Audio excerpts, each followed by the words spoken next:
వరంగల్లో తొక్కిసలాట ఘటన చోటు చేసుకుంది. మంత్రి కొండ సురేఖ ఆధ్వర్యంలో ఎంకే నాయుడు ఫంక్షన్ హాలులో జాబ్ మేళా ఏర్పాటు చేశారు.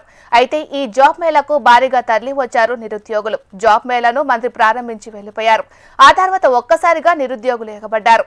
పరస్పరం తీసుకోవటంతో ఒక్కసారి ఎంకే నాయుడు ఫంక్షన్ హాల్ ప్రధాన ద్వారం అద్దాలు ధ్వంసమయ్యాయి. ఈ ఘటనలో 3 మహిళా నిరుద్యోగులకు గాయాలు కాగా వారిని స్థానిక ఆసుపత్రికి తరలించారు. వరంగల్లో తొక్కిసలాట ఘటన చోటు చేసుకుంది. మంత్రి కొండ సురేఖ ఆధ్వర్యంలో ఎంకే నాయుడు ఫంక్షన్ హాలులో జాబ్ మేళా ఏర్పాటు చేశారు. అయితే ఈ జాబ్ మేళాకు భారీగా తరలి వచ్చారు నిరుద్యోగులు. జాబ్ మేళాను మంత్రి ప్రారంభించి వెళ్లిపోయారు. ఆ తర్వాత ఒక్కసారిగా నిరుద్యోగులు ఎగబడ్డారు. పరస్పరం తీసుకోవటంతో తొక్కిసలాట జరిగింది. ఎంకే నాయుడు ఫంక్షన్ హాల్ ప్రధాన ద్వారం అద్దాలు ధ్వంసమయ్యాయి. ఈ ఘటనలో 3 మహిళా నిరుద్యోగులకు గాయాలు కాగా వారిని స్థానిక ఆసుపత్రికి తరలించారు. మరి ఇదే అంశానికి సంబంధించి మరింత సమాచారాన్ని మా ప్రతినిధి అనిల్ కుమార్ అందిస్తారు. అనిల్ కుమార్, ఇప్పుడు అక్కడ పరిస్థితి ఏ విధంగా ఉంది?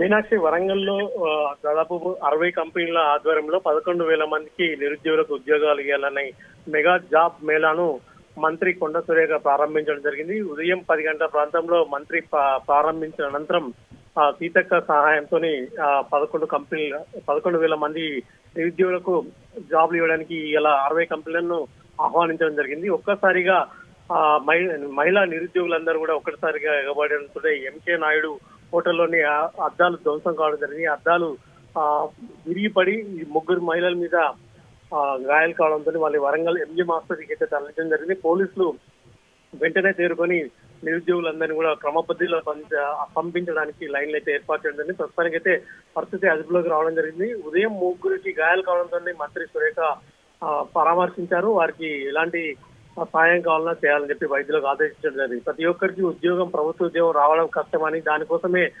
11,000 మంది నిరుద్యోగులకు తన వంతుగా జాబ్ మేళా నిర్వహించినట్టు కొండ సురేఖ చెప్పడం జరుగుతుంది. ప్రస్తుతానికైతే నిరుద్యోగ యువకులందరూ కూడా అప్లై చేసుకోవడానికి బారులు తీరున్న పరిస్థితి కనిపిస్తుంది. మీనాక్షి, అనిల్ కుమార్, అక్కడ ఎలాంటి పోలీస్ సెక్యూరిటీ ఏర్పాటు చేయలేదంటారా?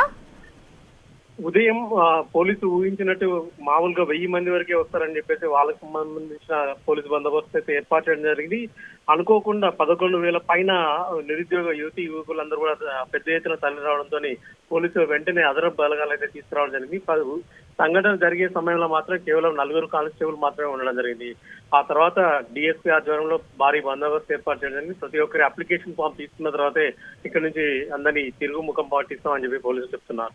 మీనాక్షి, గాయపడిన వారిని హాస్పిటల్ కి తరలించారా? వారి పరిస్థితి ఏ విధంగా ఉంది అనిల్ కుమార్?